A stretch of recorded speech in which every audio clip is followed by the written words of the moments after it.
ரிஷப ராசிக்காரங்க ரொம்பவே பொறுமையை காட்டக்கூடிய ராசி அப்படின்னும் சொல்லலாங்க. இவங்க கடினமான உழைத்து நல்ல பலன்களை பெற விரும்பக்கூடியவங்க. அதே போல் இவங்க பொறுமையானவங்க, நம்பிக்கையானவங்க, நேர்மையானவங்கன்னு கூட சொல்லலாங்க. இந்த ராசியை சேர்ந்தவங்க விடாமுயற்சி கொண்டவங்க அப்படின்னு கூட சொல்லலாங்க. இந்த ராசியை சேர்ந்தவங்களுக்கு கொஞ்சம் பிடிவாத குணம் அதிகம்னு கூட சொல்லலாங்க. இந்த ராசியை சேர்ந்தவங்க ஒரு வேலையை எடுத்துட்டாங்க அப்படின்னா அதை திட்டமிட்டு சிறப்பாக செயல்முத்து முடிப்பாங்க. அதுக்கு அதே போல் பார்த்திங்கன்னா அவங்க நிறைய நுட்பமான விஷயத்த கையாளக்கூடியவங்க. அது முடியும் வரைக்கும் அவங்க அதில் கூர்மையாக கவனம் செலுத்தக்கூடியவங்க. ஒரு குறிப்பிட்ட வேலையை சிறப்பாக செய்து முடித்தாலும் கூட அதில் முழு கவனத்தையும் செலுத்தக்கூடியவங்க. ஒரே நேரத்தில் ஒன்றுக்கு மேற்பட்ட வேலைகளை செய்து அவர்களுக்கு கடினமாக இருக்குங்க. அதனால தான் கையில் இருக்கக்கூடிய வேலையை முதல்ல செஞ்சுட்டு மற்ற வேலைகளை செஞ்சு முடிப்பாங்க. இப்படிப்பட்ட ரிஷபராசிக்காரங்களுக்கு வருகின்ற நாட்களில் என்ன மாதிரியான பலன்கள் கிடைக்க போகிறது, இந்த ராசிக்காரர்களுக்கு என்னென்ன விஷயங்கள் சாதகமாக இருக்குது, என்னென்ன விஷயங்கள் பாதகமாக இருக்குது, இவங்க செய்ய வேண்டிய பரிகாரம் என்ன, கிரக நிலைகள் எப்படி அமைஞ்சிருக்குது, நட்சத்திர பலன் எப்படி அமைய போகுது என்பதை பற்றி தான் இந்த பதிவில் நம்ம விரிவாக பார்க்க போகிறோம். வீடியோவை ஸ்கிப் பண்ணாமல் முழுசாக பாருங்கள். நம்ம சேனலை இப்போ தான் ஃபர்ஸ்ட் டைம் பார்த்துட்டு இருக்கிறீங்க அப்படின்னா நம்ம சேனலை சப்ஸ்கிரைப் பண்ணலன்னா சப்ஸ்கிரைப் பண்ணிக்கங்க. கூடவே இருக்கிற பெல் ஐக்கானையும் ப்ரெஸ் பண்ணிக்கங்க. வாஸ்து சாஸ்திரத்தில் கருங்காலி மாலை முக்கிய பங்கு வகிக்குதுங்க. கருங்காலி மாலையை நிறைய பேர் பார்த்திங்கன்னா கையில் அணியக்கூடிய பிரேஸ்லெட்டாகவும் கழுத்தில் அணியக்கூடிய மாலையாகவும் ஜப மாலையாகவும் நிறைய பேர் பயன்படுத்திட்டு வராங்க. உங்களுக்கும் கருங்காலி மாலை வேணும் அப்படின்னா நம்மக்கிட்ட ஒரிஜினல் கருங்காலி மாலை இருக்குதுங்க. இந்த வீடியோவுக்கு கீழே டிஸ்கிரிப்ஷனில் வாட்ஸ்அப் நம்பர் கொடுத்துருக்குறேன். இந்த நம்பருக்கு தொடர்பு கொள்ளுங்க. வாங்க வீடியோக்குள்ளே போகலாம். இந்த ரிஷபராசியை சேர்ந்தவங்க அமைதியானவங்க, அரவணைப்பானவங்க அப்படின்னு கூட சொல்லலாங்க. இயற்கையாகவே இவங்களுக்கு தலைமை பண்பானது அதிகமாகவே இருக்கும். அதனால தான் இந்த ராசியை சேர்ந்தவங்க எப்பொழுதுமே சுதந்திரமாக இருக்க விரும்பக்கூடியவங்க. இவர்களுடைய அமைதியான சுவாபம், அமைதியை விரும்பக்கூடிய நடத்தை, அன்பு போன்றவற்றை அவர்களுக்கு சுற்றி ஒரு அன்பான பிரகாசத்தை ஏற்படுத்தி கொடுக்குங்க. அதே போல் பார்த்தீங்கன்னா அவங்கள சுற்றி இருக்கக்கூடியவங்களும் அன்பாக இருக்க வேணும் அப்படின்னு நினைக்கக்கூடியவங்க இந்த ராசியை சேர்ந்தவங்க. இந்த ராசியை சேர்ந்தவங்க எந்த ஒரு விஷயத்தை செஞ்சாலும் சரிங்க, அதை கூடுதலோடு எஃபெக்ட் போட்டு செய்யக்கூடியவங்க. அதே போல் மற்றவங்களை நேசிப்பதில் இவங்களை அடிச்சுக்கிறதுக்கு ஆளே இல்லை அப்படின்னு கூட சொல்லலாங்க. விருச்சக ராசிக்காரங்களுக்கு வருகின்ற நாட்களில் கிரக நிலை எப்படி அமைஞ்சிருக்குது அப்படின்னு பார்க்கலாம் வாங்க. ராசியில் குரு, தனவாக்கு ஸ்தானத்தில் செவ்வாய், பஞ்சம ஸ்தானத்தில் கேது, பாக்கியஸ்தானத்தில் சூரியன், புதன், தொழில் ஸ்தானத்தில் சனி, லாபஸ்தானத்தில் சுக்கிரன், ராகு என கிரக நிலைகளானது அமைந்திருக்குதுங்க. வருகின்ற நாட்களில் என்ன மாதிரியான பலன்கள் கிடைக்க போகுது அப்படின்னு பார்க்கலாம் வாங்க. இந்த ராசியை சேர்ந்தவங்க திடீர்னு டென்ஷன் ஆவதற்கான வாய்ப்பு இருக்குதுங்க. நண்பர் உறவினர்களிடம் வீண் மனஸ்தாபங்கள் ஏற்படலாங்க. நீங்கள் கொஞ்சம் கவனமாக இருக்க வேணும். நீண்ட நாளாக வாங்க வேணும் அப்படின்னு ஆசைப்பட்ட பொருளை நீங்கள் வாங்கி மகிழ்ச்சி அடைவீங்க. எதுலேயுமே அவசரம் காண்பிக்காமல் இருப்பது உங்களுக்கு ரொம்பவே நல்லதுங்க. இந்த நேரத்தில் நீங்கள் எந்த ஒரு விஷயத்த செஞ்சாலும் அவசரப்படாமல் செய்வது உங்களுக்கு நன்மையை கொடுக்குங்க. உத்தியோகத்தில் இருக்கக்கூடியவங்களுக்கு நீங்கள் எதிர்பார்த்த இடமாற்றமானது கிடைக்க போகுதுங்க. பதவி உயர்வானது உங்களை தேடி வரும். மேன்மைகளை நீங்கள் அடைவீங்க. புதிய பணியில் சேரக்கூடியவங்க அமைதியான முறையில் இருப்பது ரொம்பவே நல்லதுங்க. இல்லைன்னா வீண் மன சஞ்சலங்கள் ஏற்படுவதற்கான வாய்ப்பு இருக்குதுங்க. வெளிநாட்டு வேலையை எதிர்பார்த்து காத்து கொண்டிருக்கக்கூடியவங்களுக்கு இந்த காலகட்டத்தில் அழைப்பானது உங்களுக்கு வந்து சேரக்கூடிய நேரமாகுங்க. இந்த காலகட்டத்தில் பார்த்திங்கன்னா நீங்கள் எதிர்பார்க்காத செலவுகளானது உங்களுக்கு ஏற்படுங்க. புதிய வியாபார ஒப்பந்தங்களானது சிறப்பாக நடைபெறுங்க. புதிய கடனுக்காக நீங்கள் முயற்சிகளை செஞ்சுட்டு வந்தீங்க அப்படின்னா அந்த முயற்சியானது வெற்றி அடையக்கூடிய நேரமாகுங்க. வியாபாரிகளுக்கு கொடுக்கல் வாங்கல் விஷயங்கள் சிறப்பாக இருக்க போகுது. நண்பர்கள் உண்மையாக நட்புடன் பழகுவாங்க. அது மட்டும் இல்லாமல் புதிய நண்பர்களுடைய சேர்க்கையானது உங்களுக்கு கிடைக்க போகுதுங்க. நீங்கள் எந்த ஒரு புதிய முயற்சி செஞ்சாலும் இதில் வெற்றி பெறக்கூடிய அற்புதமான காலகட்டமாகவும் அமைஞ்சிருக்குது. வியாபாரிகள் மத்தியில் உங்களுடைய செல்வாக்கானது உயரக்கூடிய நேரமாகவும் அமைஞ்சிருக்குதுங்க.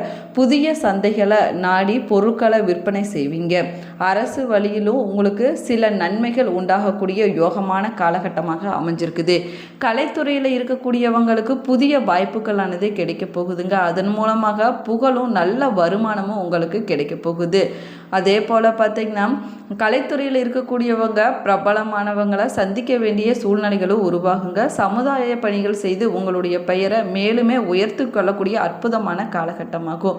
இந்த ராசியில் பிறந்த பெண்களுக்கு குடும்பத்தில் சின்ன சஞ்சலங்கள் ஏற்படலாங்க. கணவருடைய அன்பால் அதிலிருந்து நீங்கள் மீண்டு வந்துடுவீங்க. சில பேருக்கு பார்த்திங்கன்னா வயிறு சம்பந்தமான பிரச்சனைகள் ஏற்படுவதற்கான வாய்ப்பு இருக்குதுங்க. அந்த பிரச்சனைகளானது சீக்கிரமாகவே தீர்ந்துவிடும்.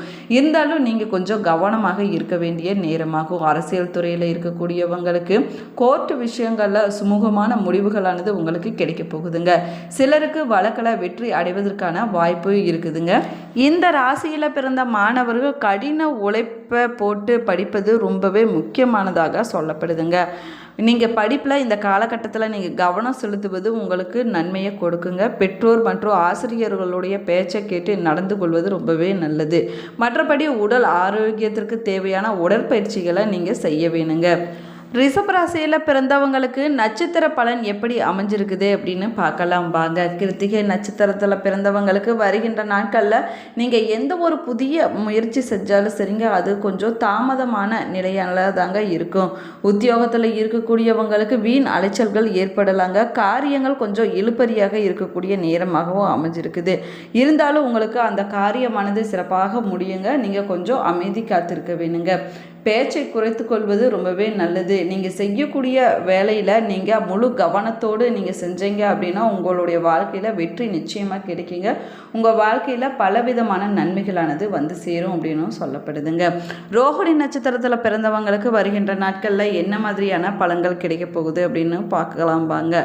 குடும்பத்தில் சுமூகமான நிலையானது காணப்பட போகுதுங்க. இருந்தாலும் மனதில் குடும்பம் தொடர்பான கவலைகள், பிள்ளைகள் பற்றிய கவலைகள் உங்களுக்கு வந்து போகக்கூடிய நேரமாக அமைஞ்சிருக்குதுங்க. கணவன் மனைவி ஒருவரை ஒருவர் அனுசரித்து செல்வது இந்த காலகட்டத்தில் உங்களுக்கு நன்மையை கொடுக்குங்க.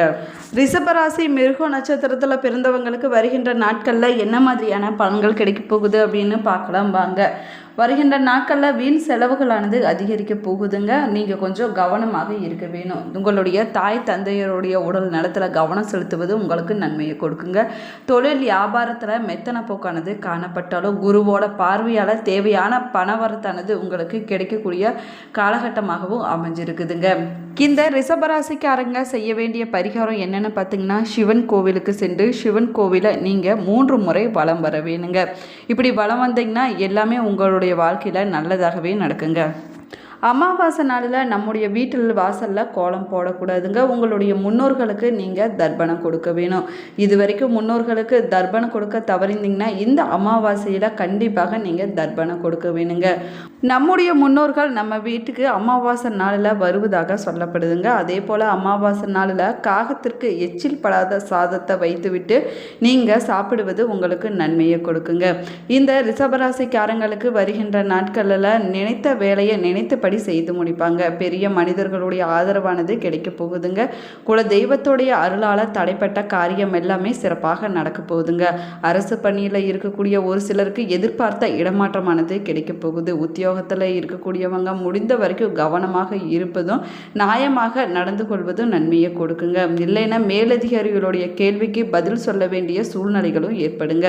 அதே போல் புதிய வீடு மனை வாங்கக்கூடிய யோகமானது உண்டாக போகுதுங்க. நீண்ட காலமாக விற்பனையாகாமல் இருந்த இடத்தை நீங்கள் விற்பனை செய்வீங்க. அதே போல் அரசியல்வாதிகளுக்கு செல்வாக்கானது உயரக்கூடிய நேரமாக்குங்க. உங்களுடைய வாழ்க்கை துணையை நீங்கள் அனுசரித்து செல்வது நன்மையை கொடுக்குங்க. இந்த விருச்சிக ராசிக்காரங்களுக்கு வருகின்ற காலகட்டம் அற்புதமான காலகட்டமாகவும் அமைஞ்சிருக்குதுங்க. கடந்த காலத்தில் இருந்துட்டு வந்த நெருக்கடிகள் அனைத்துமே விலகக்கூடிய நேரமாகுங்க. குடும்பத்தில் இருந்த நெருக்கடிகள் அனைத்துமே விலகுங்க. சின்ன சின்ன மனஸ்தாபங்கள் இருந்திருக்கலாம், அந்த பிரச்சனைகளானது விலகக்கூடிய நேரமாக அமைஞ்சிருக்குதுங்க. மாணவர்கள் கல்வியில் அக்கறை காட்டுவது நன்மையை கொடுக்குங்க. பூர்வீக சொத்துக்கள் விவகாரத்தில் இருந்துவிட்டு வந்த பிரச்சனைகள் அனைத்துமே முடிவுக்கு வரக்கூடிய நேரமாகுங்க. உங்களுக்கு இந்த காலகட்டத்தில் பெரியோர்களுடைய ஆதரவானது கிடைக்க போகுது. ஒரு சிலருக்கு கோவில்கள் சென்று வேண்டுதலை நிறைவேற்றக்கூடிய வாய்ப்பு ஏற்பட போகுதுங்க. குடும்பத்தில் நிம்மதியான சூழ்நிலையானது கிடைக்க போகுது. பிள்ளைகளுடைய நலன்களை கூடுதல் அக்கறை காட்டுவது ரொம்பவே நல்லதுங்க. வேலை வாய்ப்பிற்காக முயற்சி சென்று கொண்டிருக்கக்கூடியவங்களுக்கு எதிர்பார்த்த தகவலானது வந்து சேரக்கூடிய யோகமான காலகட்டமாகவும் அமைஞ்சிருக்குது.